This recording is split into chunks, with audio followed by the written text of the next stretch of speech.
Bonjour à tous, soyez les bienvenus dans Mediamix, voici le sommaire de l'émission. En termes d'audience, la saison 3 de The Voice fait beaucoup mieux que la première et la deuxième édition.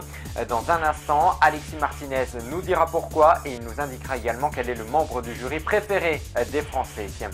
Comme toutes les semaines, nous retrouverons Alexandre Simard et sa rubrique du récap de la semaine en 60 secondes. Il y développera 3 infos parmi les 12 qui seront proposées dans un instant. Dans quelques minutes, nous partirons en Belgique. Nous rejoindrons Antoine Florus, notre correspondant belge, qui vous dévoilera toute l'actu des médias dans ce pays dans le Made in Belgium.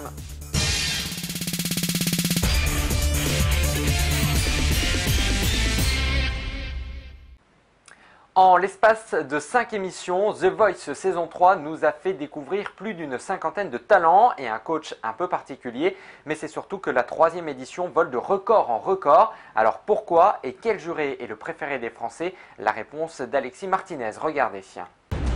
Nos 4 coachs, Jennifer, Florent Pagny, Garou et Mika, auditionnent à l'aveugle les nouveaux talents de la saison 3 de The Voice. Avec la saison 3 de The Voice, TF1 laisse leur concurrence sans voix le samedi soir. De semaine en semaine, la chaîne vole de record en record. Pour son grand retour le 11 janvier dernier, 9,8 millions de téléspectateurs ont suivi la première soirée des auditions à l'aveugle pour 40,5% de part de marché, le meilleur score jamais obtenu par le programme en 3 saisons.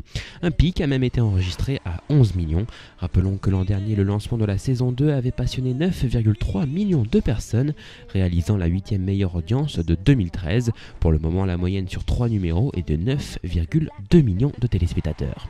Je participe à The Voice pour bousculer un peu mon quotidien. Jouer et chanter sur une scène telle que celle de The Voice, c'est assez incroyable. Alors pourquoi ce succès? Certainement dû à l'arrivée de Mika qui a donné un vrai nouveau souffle à l'émission.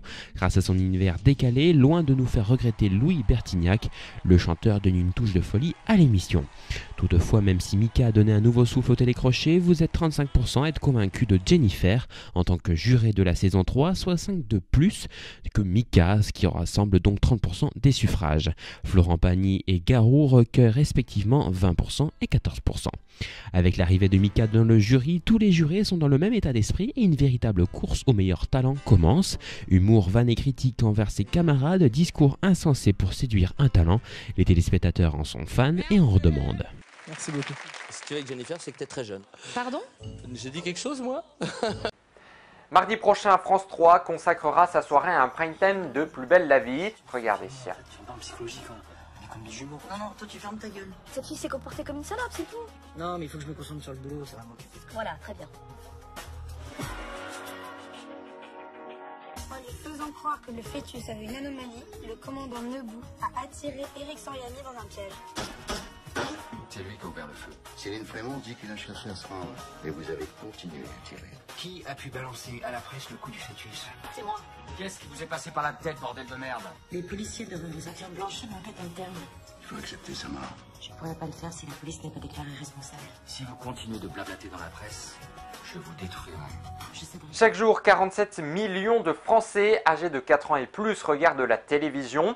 En 2013, ils ont eu accès à 6 nouvelles chaînes TNT HD, lancées le 12 décembre 2012. HD1, l'équipe 21, Sixter, numéro 23, RMC Découverte et Chérie 25. Un an plus tard, elles ont multiplié leur audience par 2, de 1,5% en janvier 2013 à 2,9% en décembre.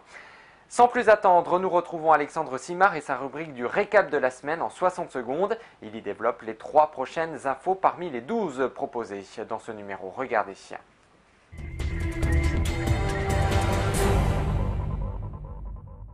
À la une du récap de la semaine, après avoir consacré une semaine au thème de l'eau, France 5 se penchera prochainement sur la sexualité.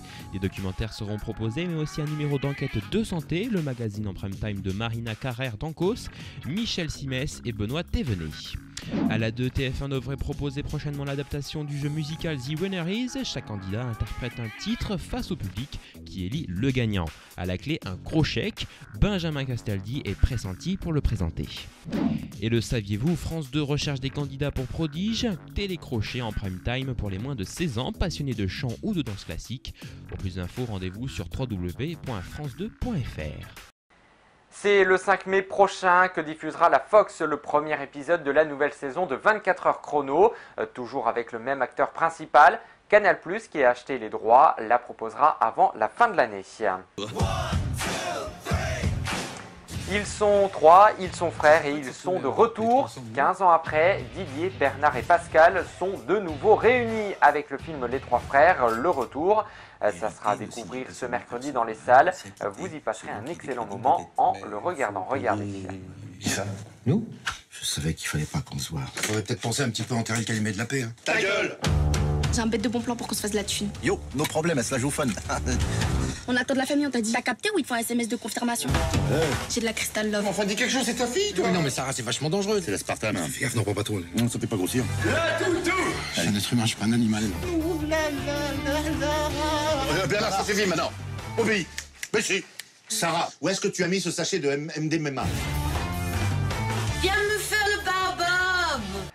Antoine Fleurus vous présente depuis bien évidemment la Belgique son traditionnel Made in Belgium. Regardez. Bonjour Romain, bonjour à tous, j'espère que vous allez bien. Soyez les bienvenus en Belgique pour ce nouveau Made in Belgium. Pour son 10e anniversaire, le 13 février prochain, Plug RTL présentera son nouvel habillage et remémorera ses plus beaux moments et ses plus belles émissions. C'est une chaîne qui a été créée en 2004 sous le pseudonyme de Plug TV et qui a changé d'identité en 2008 pour devenir Plug RTL, la chaîne que l'on connaît maintenant. Un grand changement qui est annoncé pour le 13 février. On leur souhaite déjà, nous en tout cas, un très joyeux anniversaire. Pour les amateurs de cuisine et de compétition, le numéro de Top Chef qui a été tourné en Belgique, à Bruxelles plus précisément en juillet dernier, est programmé pour le lundi 24 février prochain. Au menu, notre Premier ministre Elio Di Rupo sera même présent. Et on fera un point sur les audiences. Mardi soir, comme tous les mardis, The Voice Belgique était diffusé sur la 1. Et ce troisième blind a battu tous les records. En plus d'être leader sur le prime time, ce troisième blind a été la meilleure audience sur les 3 blinds depuis le début de The Voice Belgique il y a 3 ans. C'est donc avec 31,6% de part de marché, qui est un total de 543 000 téléspectateurs que la RTBF reste leader ce mardi soir. N'oubliez pas que The Voice Belgique se diffusé tous les mardis dès 20h15 sur la 1. Également à suivre sur les réseaux sociaux évidemment, The Voice Belgique sur Facebook et #TheVoiceBE sur Twitter. Je vous souhaite de passer une excellente soirée, je vous retrouve la semaine prochaine pour le dernier numéro du Made in Belgium. Bonne soirée à tous, à la semaine prochaine. Ciao. Parmi les hashtags Twitter les plus importants dans l'univers des médias, celui de cette semaine est On Regarde, Ruquier officiel. Malgré l'échec de sa nouvelle émission, Laurent Ruquier est au centre de l'actualité médiatico-médiatique avec justement son programme L'émission pour tous. Il dépasse désormais facilement les 3000 gazouillis. C'est la fin de ce Mediamix, merci à vous de l'avoir suivi. On se retrouve bien évidemment dimanche prochain. En attendant, restez connectés avec les médias sur notre site internet www.mediamixtv.fr. Merci de votre fidélité.